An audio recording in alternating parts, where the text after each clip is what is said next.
a great thing about having the home studio world and the professional studio world is that you can use the home studio world to sort of supplement what can be accomplished in a professional studio. Again, there's kind of two aspects to that, or a couple of different ways that this can work together. A lot of people will record music in their home studio first just to kind of flush it out and make sure that they know exactly what they want to do with it. They've got their arrangement down, they know roughly what instrumentation they want to do, they've already worked out all the bugs and details so that when they're paying more in a professional studio, they've got a game plan laid out where they can just knock things out and be very, very efficient. It saves a lot of money in that regard. Another thing that a lot of people do with the home studio is use it in conjunction with the professional studio. Especially most home studios don't have a great space for tracking drums. Especially if you're in an apartment or a townhouse or something, you can't bring in a drummer and have him pounding away at 1 in the morning like you could at a professional studio. So a lot of people will come into a professional studio to record the things they can't record at home, take those tracks home, and then whatever they can do at home, they'll do there. Maybe their guitar tracks or even vocal tracks, anything that they feel comfortable doing in that environment. And then they might do a lot of their mixing there, but then bring it back to the professional studio for a little bit of touch up on the mixing. Or they might be happy with whatever they mix at home and they might just take it somewhere else to have it professionally mastered.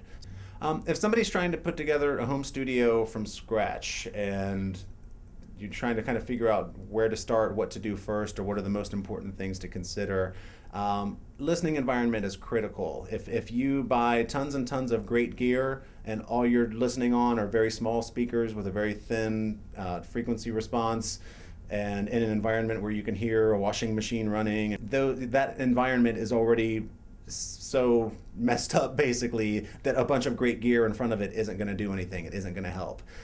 So whatever you can do to have a very controlled listening environment, good monitors and a quiet room is going to go a long way, and then everything else beyond that will kind of take care of itself. You'll be able to tell if you're getting a good guitar sound or a good vocal sound or whatever way things need to sound. If you're hearing them correctly, then that part kind of takes care of itself. Really what you need to do is take a look at what you're going to be doing the most of in your home studio. If you're going to be doing a lot of acoustic guitar and vocals, then concentrate on getting some microphones that are going to work really well for that. If you're somebody that does more electronics production, like looped music, drum beats, electronica, drum and bass, that sort of stuff, concentrate on getting good sounds and getting a program that you're really comfortable working with for creating those types of loops and beats and such. So look at what your goal is with your studio, and it's going to become pretty self-evident what equipment is going to be able to accommodate you doing that. It's also important not to just look for the quality of the equipment, but for how you're going to interact with it. If you're not somebody that's very computer savvy, then you might want to look for a physical unit you can work on where you can turn knobs and push buttons as opposed to having to do everything on a screen through a keyboard and a mouse. On the other hand, somebody that is very computer savvy, there's a lot of great equipment out there that can kind of be emulated using software plugins. So it might be possible that somebody that's really good with a computer won't even have to buy much external equipment because there's so much that you can do just with software. So yeah, look at your own needs and try to find the thing that's going to work best and most comfortably for you to accomplish that need.